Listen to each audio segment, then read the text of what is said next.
Wow, that's interesting. I've just been looking at the projects that we've been undertaking at Logistics Bureau this year and what the trend is for 2021. And so out of all of the projects that we have undertaken or are currently undertaking, just what are the patterns? What are the sort of things that people are working on? So I thought I'd share that this week because it's quite interesting reading. Coming right up.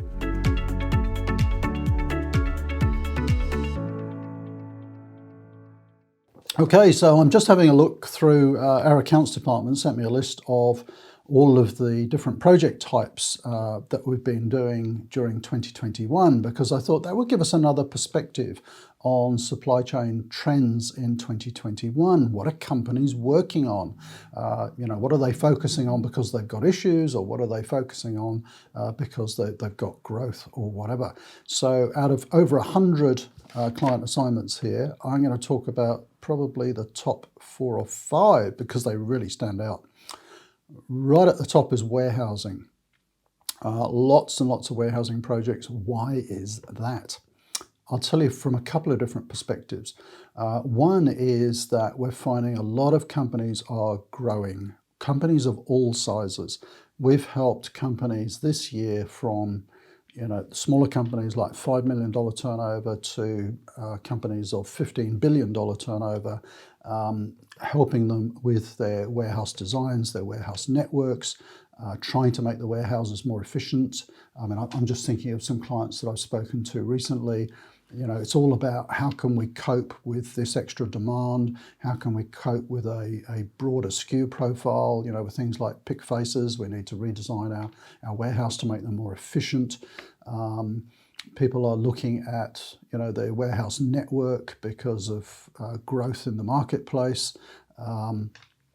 Where should we have those warehouses? Should we be looking at technology? I think we've got about 7 projects underway at the moment, which are just looking at warehouse productivity. With the existing warehouse, can we do a better layout? We've done quite a bit of slotting for warehouses. If you haven't come across that, that's basically a process simplistically where you do an ABC analysis of the demand profile of your products. And then you specifically give SKU locations in the warehouse to make the picking activity a lot more productive. So again, in very simple terms, you would put your fastest moving products close to dispatch and the slowest moving ones further back. Not quite as simple as that, because if you put all the fast movers together, people are tripping over each other, but you can understand the general principle. So warehousing really stands out. Another element there, of course, is that with some of the disruption in supply, people have been building their stock levels. So that's putting a lot of pressure on warehouse space as well. So that will be one of the other contributing factors to people wanting to make their warehouses more efficient. While I think of it, there's a continuing trend for outsourcing warehousing. We are seeing that. I think that's almost plateaued, though, over the last couple of years. I'd be interested if you know what the current percentage of outsourced warehouses is versus in-house. I know the last time I looked at the numbers, it was something like 85% are outsourced. I think we might have sort of reached the peak of that. So, but the people who are outsourced are obviously looking at their outsourcing contracts and trying to make sure that those are really good. So warehousing is an absolute standout. Very close behind that is benchmarking, supply chain benchmarking. So we've been doing a lot of that this year. And you can understand why, because people are trying to really manage their costs.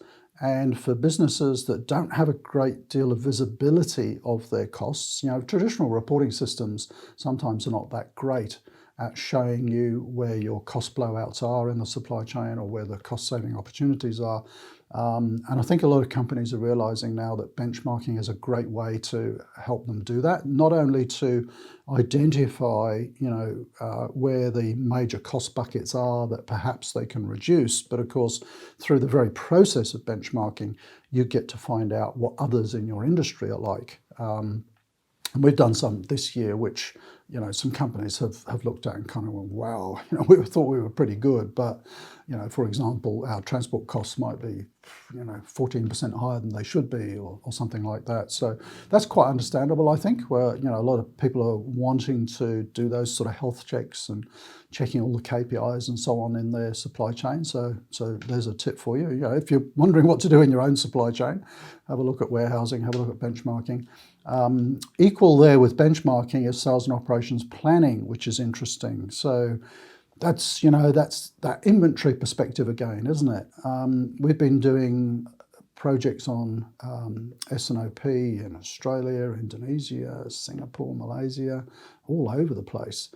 And so it's people wanting to get a better grasp of their inventory, you know, flowing right back through to procurement, isn't it? You know, understanding the demand better, getting that whole inventory planning process right through the business, and improving their stock positions, their ability to meet their customer service needs and so on. So that one doesn't surprise me. Number 4 on the list is transport around, you know, outsourcing of transport, reviewing transport contracts to look at their suitability, because there's been a lot of fluctuation in, you know, capacity in transport of all modes. But also a lot of fluctuation in the costs of transport now. I mean, we all know about sea freight, of course, that's just gone absolutely crazy. But you had similar issues in a lot of countries with road transport as well, just in particularly last year during COVID, where, you know, there were capacity issues and pricing was going up and that kind of thing. So people are trying to settle down now their transport contracts and lock in some good longer term rates. So I totally get that one. And then the rest kind of, so those ones really standing out are the warehousing, benchmarking, S&OP and transport. All the others are sort of fairly equal. So people are looking at things like procurement, obviously sourcing from different places and trying to make that sourcing more effective. Outsourcing generally, it's quite a few of those going on. Cost to serve analysis, my favourite, as you would know from this channel. Lots of people are doing that, so that's kind of benchmarking in a way as well, isn't it? Where they're trying to get a much better handle on their cost of service, but down to, you know, product and customer levels.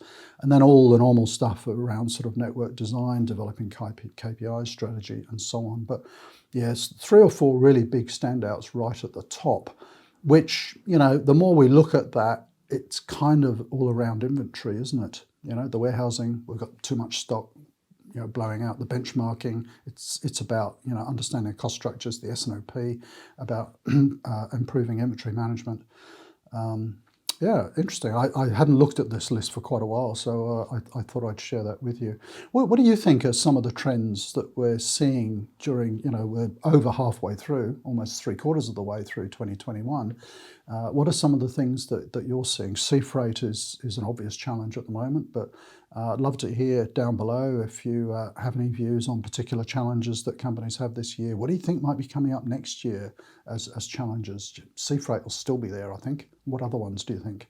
But anyway, I just thought I'd share that with you this week. Thanks for watching.